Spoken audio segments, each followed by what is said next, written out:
I spent 45 years being poor on purpose. I just didn't know it. Most people who teach wealth have never been poor. I mean, not really poor, not welfare poor, not foster home poor, not happy we have enough food tonight poor. I have on many occasions. And for most of my life, I had no idea that poverty wasn't just in my bank account, but really it was in my belief system. And those beliefs were doing far more damage than any amount of money could ever fix. I want to talk to you today about something that nobody in this space talks about honestly. And I think that being honest and upfront and not gatekeeping and not hiding things is the best approach to effectively communicate to you how things can change. The psychology of staying poor, not because you're lazy, not because you're stupid, but because somewhere along the way you got handed a belief system that made poverty feel like it was virtue. And you wore it like a badge of honor because nobody told you it was actually a cage. Now, I grew up on the welfare system. Was that my fault? No. I went into foster homes. Was that my fault? No. There were periods where the goal for my life wasn't getting ahead. The goal was having enough to eat so that the headaches would go away. When that's your baseline, your entire relationship with money gets formed around scarcity, whether you know that or not. And you don't dream necessarily about building wealth. You're just dreaming about survival, about stability.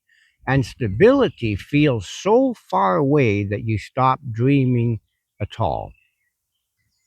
And then for me, religion entered the picture, not healthy faith, the kind that grounds you and gives you purpose.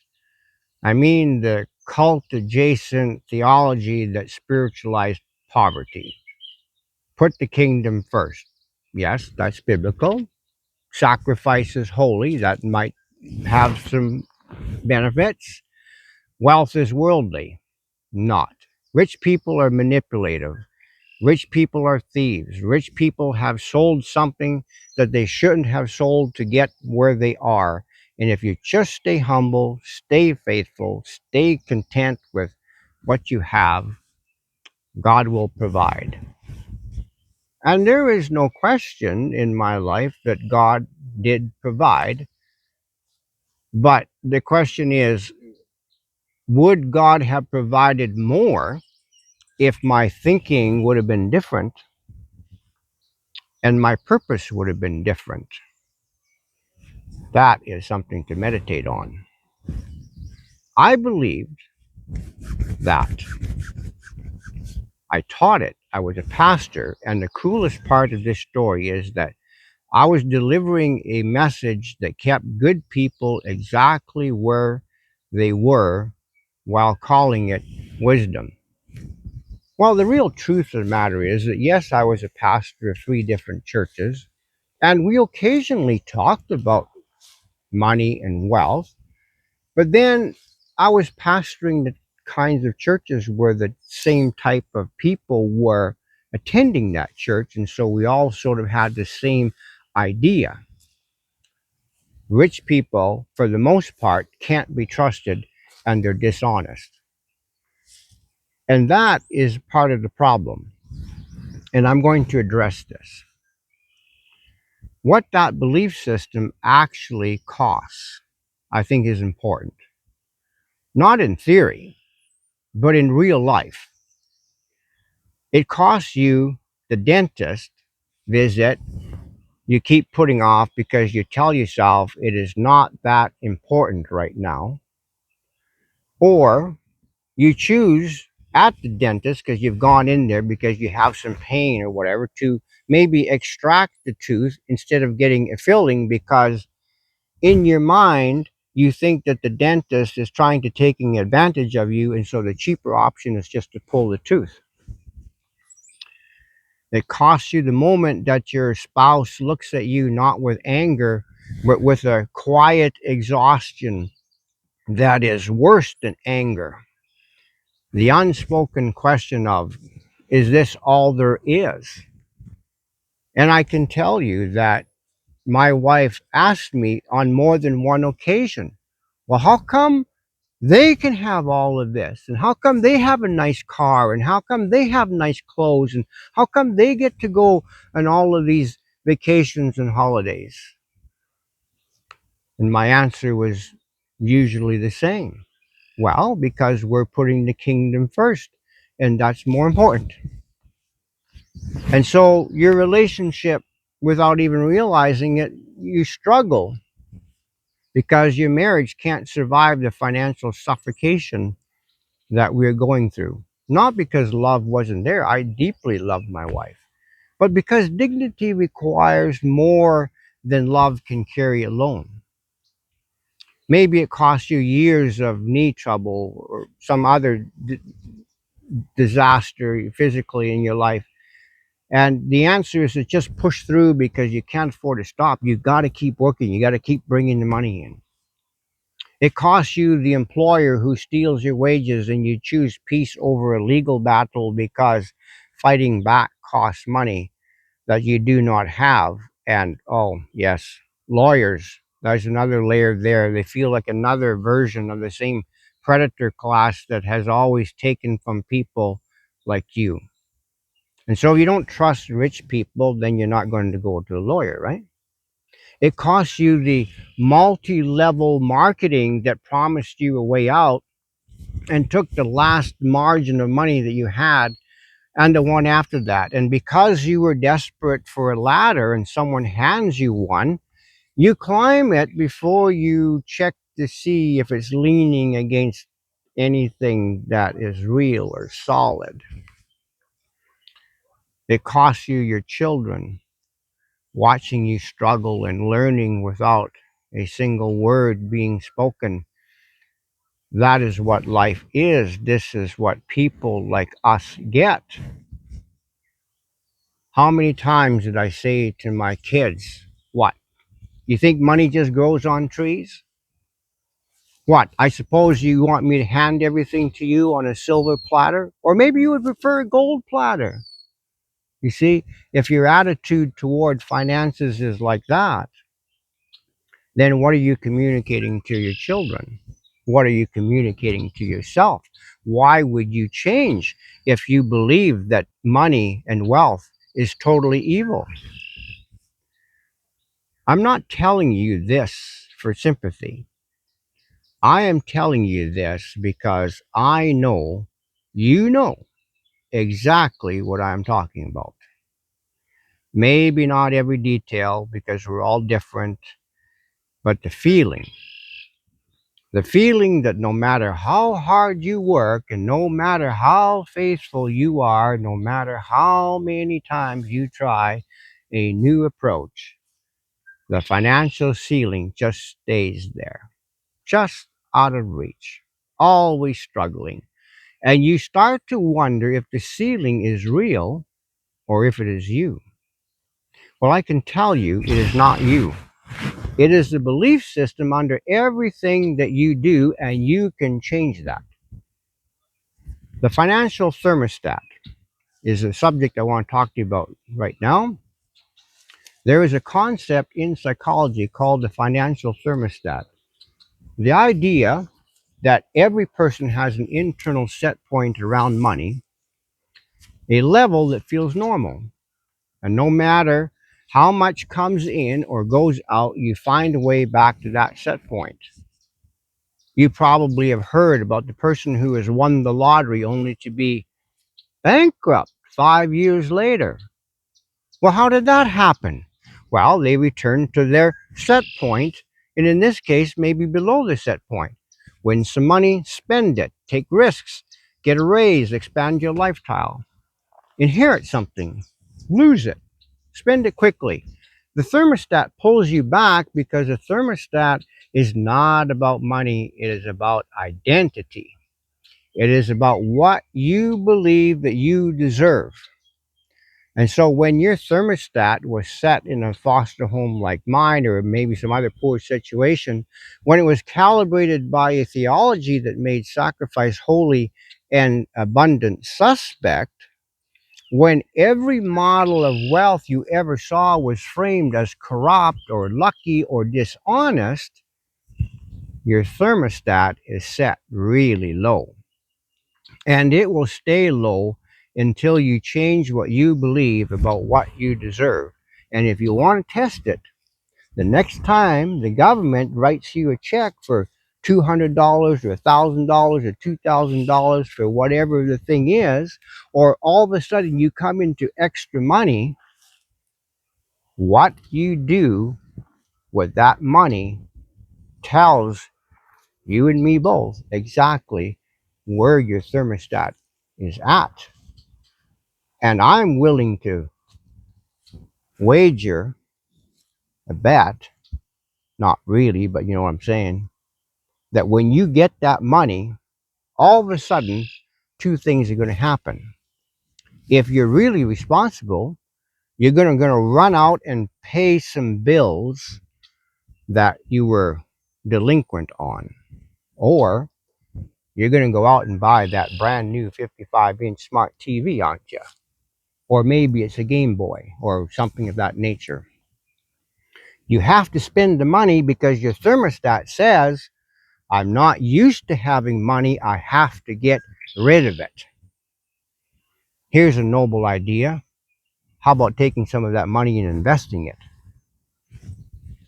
Where I am right now, I found my why, but I found it late, and I'm not going to pretend otherwise. I looked at what my government in Canada is going to pay me after working my entire life, and the number told me everything that I needed to know about what a lifetime of the wrong beliefs produces. And I made a decision. I'm done with it. I found my why too late if I die too soon, and just right if I make gains and live for a few more years. That is where I am at. And if you were watching this and you recognize that story in your own life, then that is exactly where you are too. And the question is not whether it is too late. The question is whether you are going to let the belief system win. The beliefs that have to go.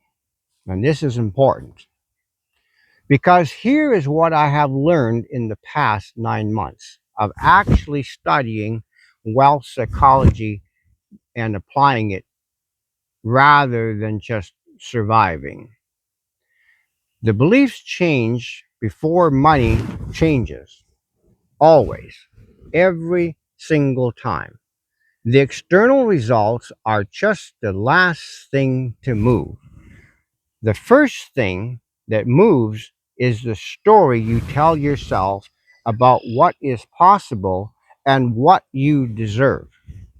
And now, in counseling, one of the things that we talk to our uh, counselees is you have to decide in your mind what you want to do, and you have to make a heart decision. And we have seen the results of people giving up lifestyles and drugs and alcohol and sexual perversions and all kinds of things as a result of having changed their heart mindset. And I'm here to tell you today that when it comes to finances, it is exactly the same thing. I encourage you to stick to the end because you're going to want to hear this. So, belief one, wealth is materialistic. It is not. Poverty is not spiritual. Struggle is not holy. There is nothing virtuous about skipping the dentist. In fact, there is a lot of long-term health problems associated with skipping the dentist. There is nothing godly about a marriage suffocating under financial pressure. There is nothing noble about watching your family lower their standards year after year and calling it contentment when the contentment was never really there in the first place because you were always struggling underneath it. And I should say that in scripture, that when the apostle Paul was talking about being content in different situations, he was not condemning wealth. He was simply making it a matter of fact that where you are at this present time, it is a good thing for you to be content. But that does not mean that you should try to change your situation. Abundance is not the enemy of faith. In the wisdom literature, specifically Proverbs in the Bible, Solomon, the wealthiest man in recorded history, was not condemned for his wealth. Interestingly enough, he asked for wisdom and God granted him wealth. Solomon, if you look at scripture very carefully, his mistake was having too many pagan wives, and that cost him dearly, but the finances was never criticized. He was given it by God because he asked for wisdom. And the principles he left behind are not principles of deprivation. They are actually principles of stewardship, wisdom, and building something that lasts, particularly so that you can pass it on to future generations. How can you pass something on to a future generation if you don't have it? So the other thing is, belief number two is rich people are corrupt. Well, okay, let's be honest. Some people are corrupt. Some poor people are also corrupt, and since there is a lot more poor people, there are more corrupt poor people than there are corrupt rich people. Think about that. It is a character problem. And deciding in advance that financial success requires compromising your character is just another way that the belief system keeps you from pursuing it. Belief three, working harder is the path. Well, I have worked hard my entire life as a pastor and as a truck driver and building homes and gardening to the point of exhaustion, but exhausted with a good conscience, right? The people who build wealth are not working harder than you. They are thinking differently about what their time and their skills and their resources are for. Belief four, you are not the kind of person who builds wealth. Basically saying, oh, you can't be wealthy because you don't have the right character or the right personality. That is also a lie. Now, is everybody going to be an entrepreneur? Should everyone be an entrepreneur? No. Some people simply are not that. They're not going to be good business people. But that does not mean that they cannot pursue a better lifestyle for themselves. That people like you from backgrounds like yours, with histories like yours, do not get to have financial security. That is what we call the caste system talking. And the caste system is also a lie. You are not your background. You are not your parents' or your grandparents' financial ceiling. You are not the theology that told you to stay small. You are not the employer who stole from you, or the system that failed you, or the choices that didn't work out. You are what you decide to believe from this moment forward. And that decision is the only one that actually matters. Now, I want to tell you briefly that I did read some wealth building material. I read the book Rich Dad, Poor Dad probably 25, 30 years ago. I don't even remember. But I read it, appreciated some points, forgot about it, and carried on with life. In order for you to actually affect change, you have to read it, believe it, apply it. The framework. Wealthy people are not smarter than you. They are not more blessed than you. They are not more favored than you. They have a different operating system, and that operating system can be learned. I know because I am learning it, not theoretically. I'm doing this in real time. Okay? I have deeply gone into studying wealth psychology in the past year. Principle one, your financial results are always downstream of your beliefs. Always. Fix the belief, the behavior changes. The behavior changes, the results change. In that order, never the other way around. Principle number two, wealth is built in systems, not in effort. You cannot outwork a broken system. You need a system for how money comes in, how it is protected, how it grows, and how it works for you while you sleep. Most people have a job. Wealthy people have a system. And it's important for you to understand that you need some kind of system.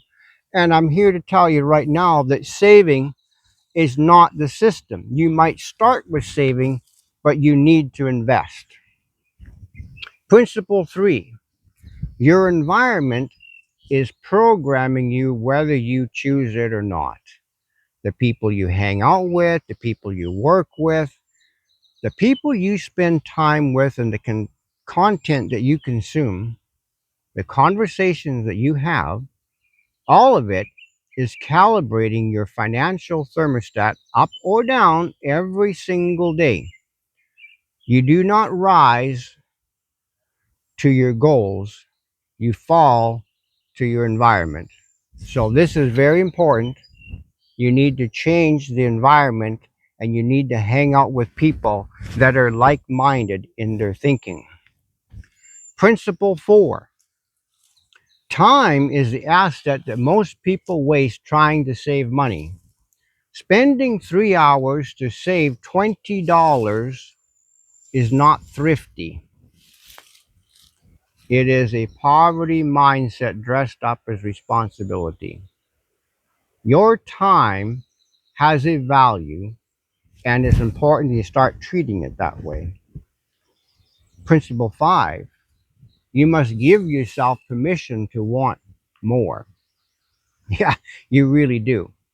Not out of greed, out of responsibility. You have people who depend on you. I have a wife and I have children that depend on me for their inheritance. You have a body that needs care. You have life that deserves to be lived with dignity and margin and the ability to help others from a position of genuine abundance rather than performing generosity while privately drowning. You know, when you have money, and you see a need, you can help them. When you have no money and you see a need, you cannot do anything except pray for them if you remember to do that. Give yourself permission. That is where it starts. The cost of waiting, let's talk about that. I want to talk directly to the person watching this who is, say, 50 years old, or 55 or 60, and thinking it's too late. I'm 65. It's not too late. I understand that thought.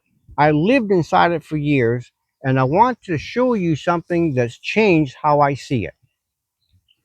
If you are 50 years old today and you change nothing, then 10 years from now, you'll be 60 with the same financial ceiling that you have right now, the same thermostat, the same beliefs. A decade has gone by, you're a decade older, and you're no further ahead. And when you hit retirement, that's when they will reveal to you how much you're going to get each month. And I can tell you, it will be far below what you need, and inflation is taking most of it away. But if you start now, if you change your beliefs, build even a modest system, redirect even a small percentage of what you have and put it towards something that compounds, the math looks completely different, and math never lies. At a conservative 8% annual return, $500 a month invested consistently becomes nearly $90,000 in 10 years. Well, it's not exactly what we would call retirement wealth on its own, but $90,000 at that point will be of benefit to you. $90,000 that came from a decision that you made at 50 instead of waiting until the feeling passed, right? It changes everything. And it is never just the money, it is what the discipline does to you. It is what the belief shift produces in every other area of your life. The way you carry yourself, the way you make decisions, the way you stop apologizing for wanting more. That compounds too. Everything changes once you've made up your mind. The people who wait for the right moment never find it. The right moment is the moment that you decide the old story is finished. I'm not waiting anymore. I can't afford to, and neither can you. The invitation is something I want to give you now. If any of this has landed for you today, if you recognize your own story somewhere in mine, I want to give you something. I have put together a free course called The Wealth Code. It's entirely free. The first course is entirely free. It is not a sales pitch. It's dressed up as education. It is the actual framework. And once you study the course, the belief work, the psychology, the practical principles that I have been applying in my own life, you might want to proceed from there. It's free. There's no catch. You'll find the link in the description. You can go through it at your own pace. Don't overthink it. And if it changes something for you the way that it changed something for me, then this video was worth making. My name is Rich Abbott. I spent most of my life believing the wrong things about money. I'm done with that. And if you are watching this, maybe you are too. The link is below. I will see you inside.